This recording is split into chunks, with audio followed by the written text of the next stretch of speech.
আপনারা আমাকে একটা সপ্তাহ টাইম দিন। যাদেরকে নিয়ে এই দুর্নীতিটা হয়েছে আগে তাদের ব্যবস্থা করতে দিন আপনারা আমাকে। একটা সপ্তাহ টাইম দিন। আর দ্বিতীয় কথা, পশ্চিমবঙ্গের আমজনতাকে এটুকুন বার্তা দেবো। দেখুন, প্রধানমন্ত্রী মোদিজি, আমাদের মুখ্যমন্ত্রী শুভেন্দু অধিকারী আমার উপর তাদের বিশ্বাস আছে বলে পশ্চিমবঙ্গের সবথেকে দুর্নীতি যে হয়েছে যে দপ্তর, সেই দপ্তরটা আমাকে দিয়েছে। জীবনে কোনোদিন আমার গায়ে কাদা লাগাতে দিইনি পলিটিক্যালি লাইফে।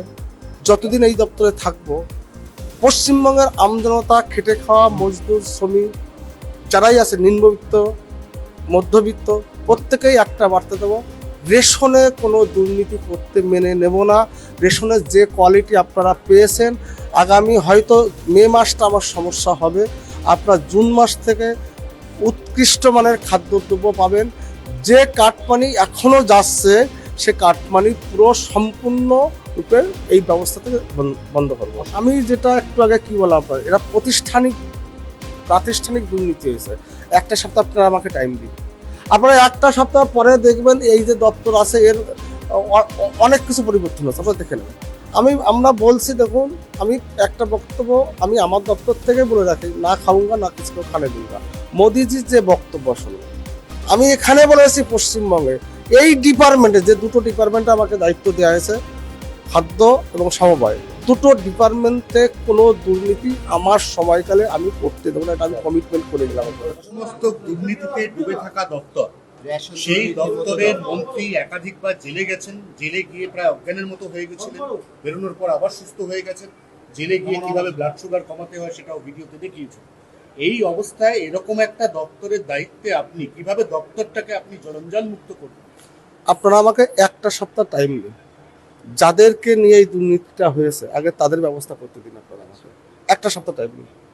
আর দ্বিতীয় কথা, পশ্চিমবঙ্গের আমজনতাকে এটুকুন বার্তা দেবো। দেখুন, প্রধানমন্ত্রী মোদিজি, আমাদের মুখ্যমন্ত্রী শুভেন্দু অধিকারী আমার উপর তাদের বিশ্বাস আছে বলে পশ্চিমবঙ্গের সবথেকে দুর্নীতি যে হয়েছে যে দপ্তর, সেই দপ্তরটা আমাকে দিয়েছে। আর পশ্চিমবঙ্গের আমজনতাকে একটাই, দেখুন, আমি মাটির মানুষ, মাটিতে উঠে এসেছি। জীবনে কোনোদিন আমার গায়ে কাদা লাগাতে দিইনি পলিটিক্যালি লাইফে। যতদিন এই দপ্তরে থাকবো, পশ্চিমবঙ্গের আমজনতা, খেটে খাওয়া মজদুর, শ্রমিক যারাই আছে, নিম্নবিত্ত, মধ্যবিত্ত, প্রত্যেকেই একটা বার্তা দেবো, রেশনে কোনো দুর্নীতি করতে মেনে নেব না। রেশনের যে কোয়ালিটি আপনারা পেয়েছেন, আগামী হয়তো মে মাসটা আমার সমস্যা হবে, আপনারা জুন মাস থেকে উৎকৃষ্ট মানের খাদ্যদ্রব্য পাবেন। যে কাটমানি এখনও যাচ্ছে, সে কাটমানি পুরো সম্পূর্ণ রূপে এই ব্যবস্থা থেকে বন্ধ করবো। অসুবিধা এক হাতে তালি বাজে না। একা মন্ত্রী, তিনি শুধু ফাইল সই করেন, তার একার দুর্নীতি এটা নয়। আমি যেটা একটু আগে কি বললাম, আপনার এরা প্রাতিষ্ঠানিক দুর্নীতি হয়েছে। একটা সপ্তাহ আপনারা আমাকে টাইম দিন। আপনারা একটা সপ্তাহ পরে দেখবেন এই যে দপ্তর আছে এর অনেক কিছু পরিবর্তন হচ্ছে, আপনারা দেখে নেবেন। আপনি বলছেন এনাফ ইজ এনাফ, মানে কি জন্য এই ডায়লগ দিচ্ছেন বা কি বলছেন? দেখুন, যেভাবে দুর্নীতি হয়েছে, যেভাবে পশ্চিমবঙ্গের মানুষকে তাদের ন্যায্য অধিকার হরণ করা হয়েছে, এটা যথেষ্ট হয়েছে। আমি এটা করতে দেবো না। এটা আপনারা ভরসা রাখুন আমার প্রতি। আমি পশ্চিমবঙ্গের আমজনতাকে বলে দিচ্ছি, আপনারা ভরসা রাখুন।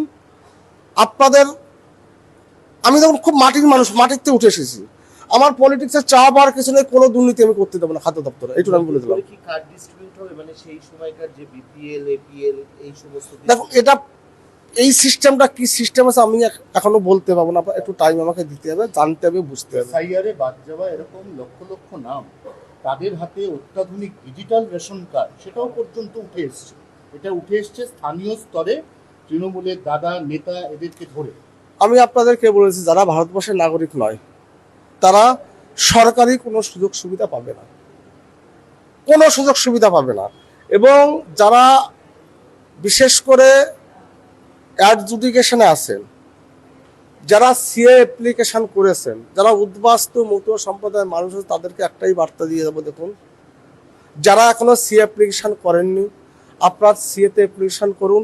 আপনারা কোনো সরকারি সুযোগ সুবিধা থেকে আপনারা বঞ্চিত হবেন না। যারা ভুল বুঝিয়েছে এতদিন, সেখান থেকে বেরিয়ে আসুন, নতুবা কিন্তু সরকারি যত সুযোগ সুবিধা আছে তারা কিন্তু সেখান থেকে বঞ্চিত হবেন। আপনারা ইমিডিয়েট সিএতে অ্যাপ্লিকেশন করুন। দুর্নীতিতে গতকালও দেখা গেল সুজিত বসু, তিনি গ্রেফতার হয়ে গেলেন, কি বলবেন? আরও হবে, ধৈর্য ধরুন না, দেখতে থাকুন না। দেখুন, আমরা বলছি, দেখুন আমি একটা বক্তব্য আমি আমার দপ্তর থেকে বলে রাখি, না খাউঙ্গা না কিছু খানে দুঙ্গা। মোদিজির যে বক্তব্য শুনুন, আমি এখানে বলেছি পশ্চিমবঙ্গে এই ডিপার্টমেন্টে, যে দুটো ডিপার্টমেন্টে আমাকে দায়িত্ব দেওয়া হয়েছে, খাদ্য এবং সমবায়, দুটো ডিপার্টমেন্টে কোনো দুর্নীতি আমার সময়কালে আমি করতে দেবো না, এটা আমি কমিটমেন্ট করে গেলাম। গতকাল আপনি দায়িত্ব পেয়েছেন, তারপর আজকে দপ্তরে আসছেন। চালকল মালিক যাদের একটা ইতিপূর্বে যে দুর্নীতির তথ্য সামনে এসেছিল, সেখানে তাদের একটা ওতপ্রোতভাবে যোগাযোগ আমরা দেখেছি। তারা বিভিন্নভাবে সরকারি টাকা নয়ছয় করেছে, সরকারকে নানাভাবে ফাঁকি দিচ্ছে। তাদের নিয়ে কি ভাবনা চিন্তা? আমি তো পরিষ্কার বলে দিয়েছি, দেখুন চালকল মালিক তার চালকল লাইসেন্স সাসপেন্ড হবে, যে হোলসেলার তার লাইসেন্স সাসপেন্ড হবে, যদি কোনো রেশন ডিলার এর সঙ্গে যুক্ত থাকে তাদের লাইসেন্স সাসপেন্ড হবে, এবং আধিকারিকরা যুক্ত যারা প্রাতিষ্ঠানিক দুর্নীতি হয়েছে, আপনারা আমাকে এক সপ্তাহ টাইম দিন, আপনারা আমাকে একটা সপ্তাহ টাইম দিন, দেখেন আমি কি করি, দেখে নিন, আপনারা বুঝতে পারবেন তাহলে আমার মোটিভটা, আমার চলাফেরা আপনারা অনুভব করতে পারবেন। তার মানে প্রাক্তন খাদ্যমন্ত্রী যিনি জেলে আমি আমি আমি যেটা যাদের নিয়ে দুর্নীতিটা হয়েছে, দেখুন রাজনৈতিক নেতারা তো দুর্নীতি করেছে, তাদেরকে তারা দুর্নীতি করতে সাহায্য করেছে, তাদেরকে ছেড়ে দেবো আমি? আপনার কি মনে হয় অতটা ভালো মানুষ আসে করতে পারে? আমি আপনাদেরকে বলে দিলাম, আপনারা সুস্থ থাকুন, দেখতে পাবো। আমাদের ভিডিও ভালো লাগলে লাইক এবং শেয়ার করুন। কমেন্ট সেকশনে গিয়ে জানান আপনাদের মতামত। আরও ভিডিও পেতে আমাদের চ্যানেল সাবস্ক্রাইব করুন এবং প্রতি মুহূর্তে খবরের আপডেট পেতে প্রেস করুন বেল আইকন।